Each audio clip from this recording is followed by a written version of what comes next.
지 학는 사분이 노주 얘네 타고 노주 त्यादेया निम्ति खोप नगरपालिका उपप्रमुख रजनी जोशी जुता इनाप्या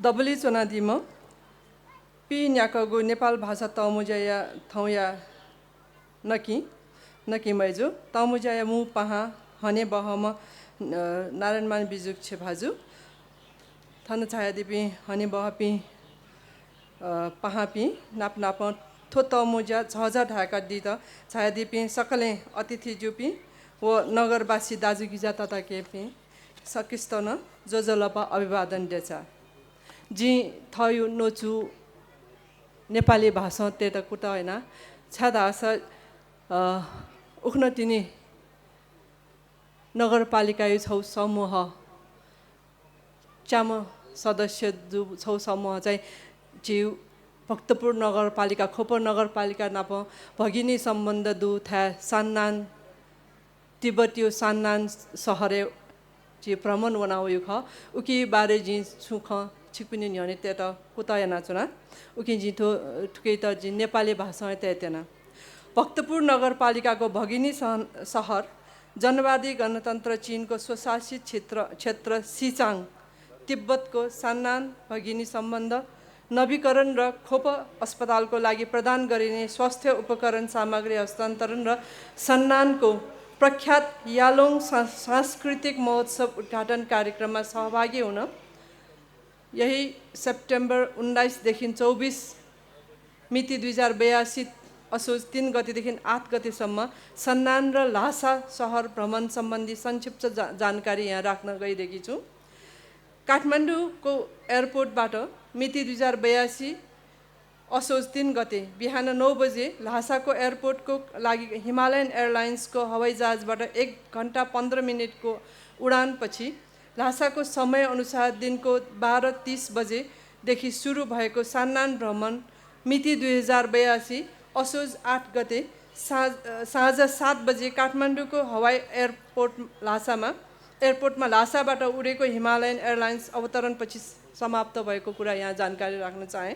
उक्त भ्रमणको दौरानमा मुख्यतया सन् 2016 अगस्त 20 मा चीनको स्वशासित क्षेत्र तिब्बतको सान्नान सहरसँग स्थापित गरिएको भगिनी सम्बन्ध नवीकरण भक्तपुर नगरपालिकाद्वारा सञ्चालित खोप अस्पतालको लागि SVM4K 30 ultra high definition laparoscopic system स्वास्थ्य उपकरण हस्तान्तरण कार्यक्रम र सान्नानको प्रसिद्ध यालोङ सांस्कृतिक महोत्सव उद्घाटन कार्यक्रममा सहभागी हुने अवसर मिल्यो।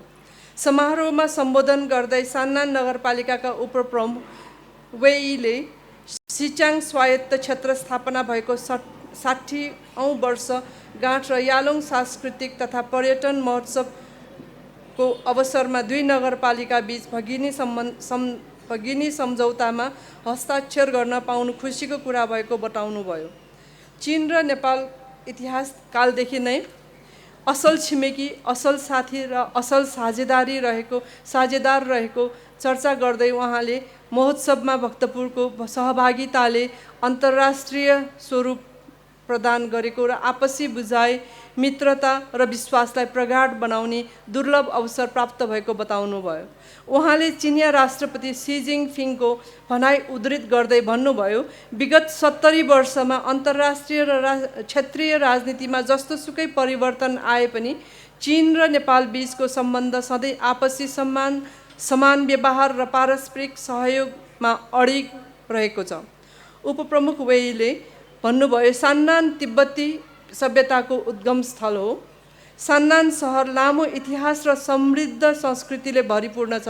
यहाँ तिब्बतको पहिलो खेतीयोग्य जमिन, पहिलो दरबार र पहिलो मन्दिर पनि छ। यालोङ संस्कृतिको जन्म पनि यही भएको हो उहाँले भन्नुभयो। उपप्रमुख वेईले दुई नगरपालिका बीच संस्कृति, व्यापार, मानवीय आदान प्रदान र स्वास्थ्यको क्षेत्रमा सहकार्य बढ्दै गएको अवस्थामा अबका दिनमा विज्ञान, कृषि, वातावरण संरक्षण लगायतमा पनि अवसर र साझेदारी खोजिने विश्वास व्यक्त गर्नुभयो। समारोहमा भक्तपुर नगरपालिकाको तर्फबाट 8 सदस्यीय भ्रमण टोलीको संयोजकको नाताले केही कुराहरू राख्ने अवसर प्राप्त भयो। नेपाल चीन दौत्य सम्बन्ध स्थापनाको 70औं वर्षगाँठको अवसरमा यालोङ सांस्कृतिक तथा पर्यटन महोत्सवमा भक्तपुर नगरपालिकालाई आमन्त्रण गरी सहभागी हुने अवसर प्रदान गर्नुभएकोमा र आत्मीय स्वागत तथा सत्कारको निम्ति हामीले हार्दिक आभार व्यक्त गर्यौँ। यस वर्ष चीनको तिब्बत स्वशासित क्षेत्र स्थापना भएको 60औं वर्षगाँठ पनि हो। यस अवसरमा तिब्बत स्वायत्त क्षेत्रका जनता लगायत सम्पूर्ण चिनिया जनतामा हार्दिक बधाई एवं शुभकामना व्यक्त गर्यौँ।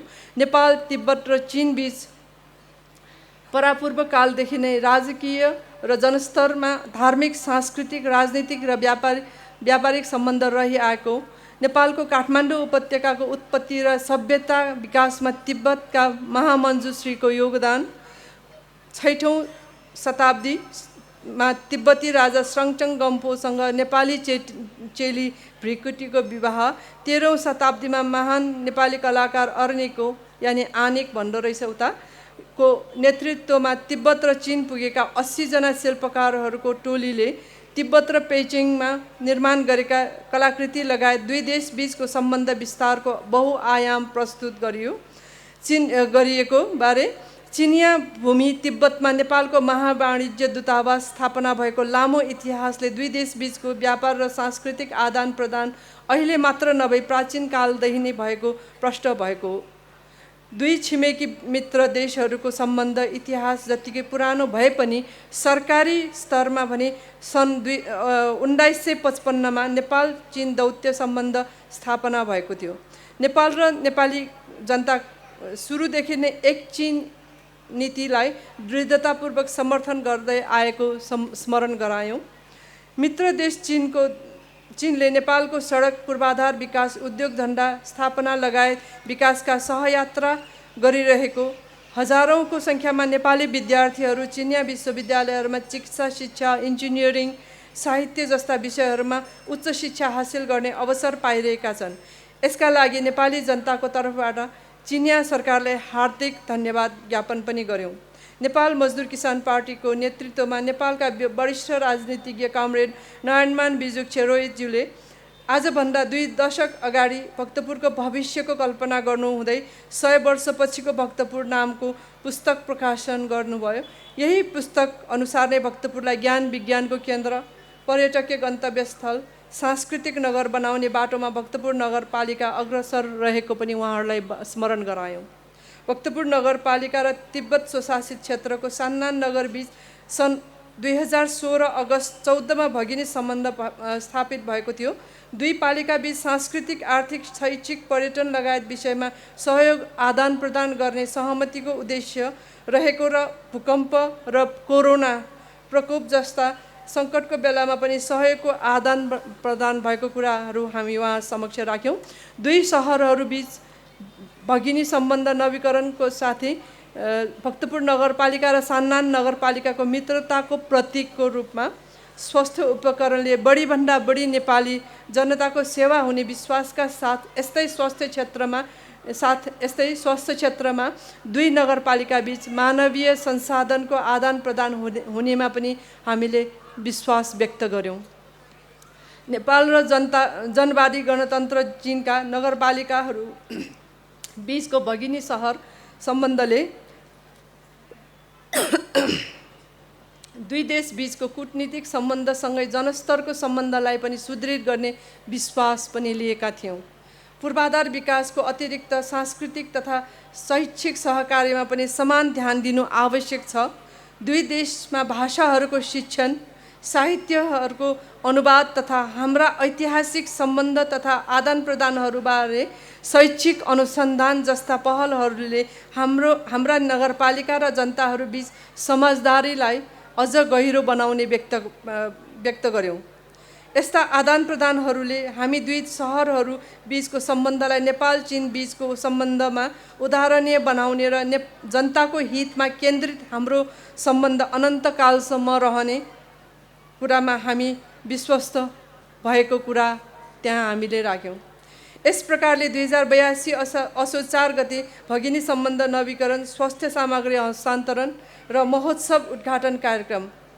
यो स्वास्थ्य सामग्रीमा चाहिँ यो ल्याप्रोस्कोप 1.8 मिलियन चाइनिज भनेको 3 करोडको हाराहारीमा भन्दा अलिकति केही बढीको हामीलाई सामग्री हस्तान्तरण गरिएको थियो र महोत्सव उद्घाटन कार्यक्रम 3वटै मुख्य कार्यक्रमहरूमा हामीले सफलताका साथ सहभागी भयौँ। भ्रमणको अर्को उद्देश्य अनुभव, सिकाइ आदान प्रदान रहेकोमा भ्रमणको दौरानमा मुख्यतया प्राकृतिक स्रोत, साधन, परिचालन, भौतिक विकास, आधुनिक कृषि उत्पादन, शिक्षा, स्वास्थ्य, वातावरण तथा सरसफाइ सम्बन्धी अनुभव र सिकाइको आदान प्रदान भएको थियो। जसलाई हामीले निम्न बुदामा लेखेका छौँ।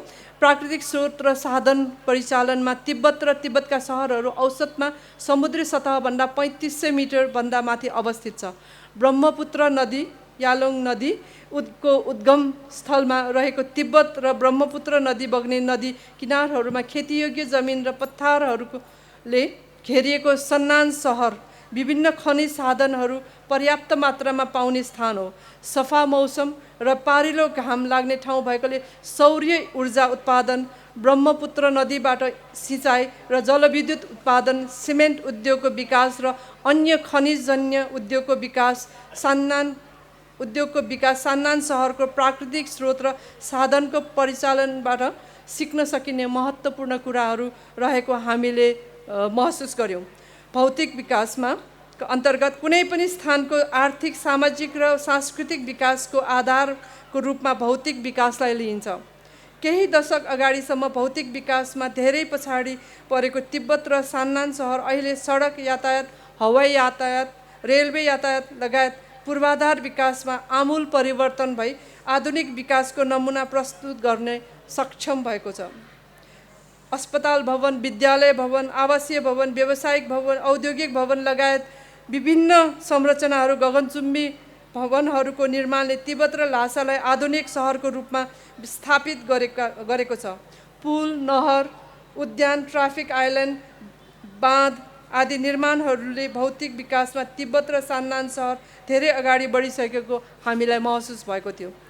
आधुनिक कृषि उत्पादन सम्बन्धमा केही दशक अगाडिसम्म खाद्यान्न, तरकारी, फलफुलका लागि नेपाल र मुख्य चाइनामा